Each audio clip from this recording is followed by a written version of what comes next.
میرا مالک اللہ، میرا رازق اللہ، میرا محافظ اللہ، میرا مددگار اللہ، میرا پشت پناہ اللہ، میرا دوست اللہ. یہ دوستی ہے اللہ کی جو لب لباب ہے، حاصل ہے ایمان کا. اسی کا نام ولایت ہے. اولیاء اللہ کے سروں پر سینگ نہیں ہوتے. جس کے دل میں ایمان راسخ ہو چکا ہو وہی اللہ کا ولی ہے. جسے اللہ پر یقین ہو چکا ہے وہی اللہ کا ولی ہے. جسے یقین ہے اللہ میرے ساتھ ہے، میرا مددگار، میرا پشت پناہ، میرا ساتھی، میرا دوست، میرا محبوب، میرا محب. اللہ اہل ایمان سے محبت کرتا ہے. واللہ یحب الصادقین. ان اللہ یحب الذین یقاتلون فی سبیلہ صفا کانہم بنیان مرصوص. اللہ محبت کرنے والا، اہل ایمان محبوب، اور اہل ایمان محبت کرنے والے اللہ محبوب. والذین آمنوا اشد حبا للہ. آپ تصور کیجئے جسے یہ رشتہ ایمان یا رشتہ ولایت حاصل ہو جائے، الا ان اولیاء اللہ لا خوف علیہم ولا هم یحزنون. آگاہ ہو جاؤ، اللہ کے دوستوں کے لیے نہ کوئی خوف ہے نہ کوئی حزن ہے. اور میں بیان کر چکا تھا خوف اور حزن کے خاتمے ہی کا نام امن ہے. زوال خوف، زوال حزن. یہ خوف اور حزن کیوں آتے ہیں بار بار؟ اللہ تخافوا ولا تحزنوا، دونوں آ گئے. الا ان اولیاء اللہ لا خوف علیہم ولا هم یحزنون، پھر وہی دو. وہ کیوں ہے؟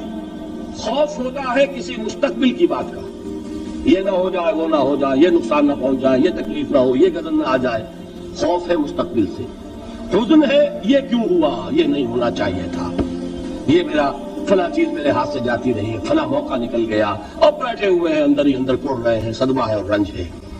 اور جو اللہ پر ایمان رکھتا ہے وہ جانتا ہے ما اصاب من مصیبت فی الارض ولا فی انفسکم الا فی کتاب من قبل ان نبرأها ان ذلک علی اللہ یسیر لکی لا تعصوا علی ما فاتکم ولا تفرحوا بما آتاکم واللہ لا یحب کل مختال فخور. اس زمین میں یا تمہاری جانوں میں کوئی تکلیف، کوئی مصیبت نہیں آ سکتی سوائے اس کے کہ جو اللہ نے لکھ دی ہو اس سے پہلے کہ وہ ظاہر ہو. جس کو یہ حقیقت معلوم ہو گئی اس کو یہ طرز عمل اختیار کرنا چاہیے. جو چیز چھن جائے، جاتی رہے، چھوٹ جائے، اس پر افسوس نہ کرو. کس نے چھینی؟ دوست نے. دوست کے فیصلے پر شکایت. دوستی کو بٹا لگا رہے ہو. سرے تسلیم خم ہے جو مزاج یار میں آئے. اگر دوستی ہے تو پھر تو تمہیں گردن جھکانی چاہیے کہ ہر ساقی ہماری عین الطاف، جو بھی میرا ساقی میرے پیالے میں ڈال دے اس کا کرم ہے. جو اس کی طرف سے آئے اس پر کوئی رنج نہیں، کوئی صدمہ نہیں، کوئی غم نہیں، کوئی شکایت نہیں، کوئی شکوہ نہیں. اور جو ہوگا وہ اس کے اذن کے بغیر نہیں ہوگا، اور اس کا اذن ہوگا تو یقیناً میرے لیے خیر ہی خیر ہے. چاہے وہ ناگوار شے ہو، بظاہر مجھے اچھی نہ لگ رہی ہو، میری شارٹ سائٹڈنس میں مجھے وہ نظر آ رہی ہے کہ میرے لیے بری ہے، لیکن قرآن نے کہا ہے آسان تکرہوا شیئا وہو خیر لکم وآسان تحبوا شیئا وہو شر لکم واللہ یعلم وانتم لا تعلمون. ہو سکتا ہے تم کسی چیز کو ناپسند کرو درحال ہے کہ اسی میں تمہارا خیر ہو، اور ہو سکتا ہے تم کسی چیز کو پسند کرو درحال ہے کہ اس میں تمہارا شر ہو. اللہ جانتا ہے، تم نہیں جانتے. جب مجھے یہ بات معلوم ہو گئی میں نے اپنا معاملہ اللہ کے حوالے کیا. سپردم بے تو مایا خیش را اتانی حساب کم و بیش را. اے رب جو تو چاہتا ہے وہ ہو. تیرے علم میں جو شے میرے لیے خیر ہے وہ ہو جائے. میری کوئی پسند نہیں، میری کوئی چاہت نہیں. یہ ہے راضی برضائے رب. اکبر الہآبادی نے اسے کہا ہے رضائے حق پہ راضی رہ. یہ حرف آرزو کیسا؟ خدا خالق، خدا مالک، خدا کا حکم تو کیسا؟ جب میں آ گیا بیچ میں میری پسند، میری مرضی، میری خواہش، میری چاہت، یہی تو شرک ہے. ما شاء اللہ کان وما لم یشاء لم یکن. جو اللہ نے چاہا وہ ہوا، جو اس نے نہیں چاہا نہیں ہوا.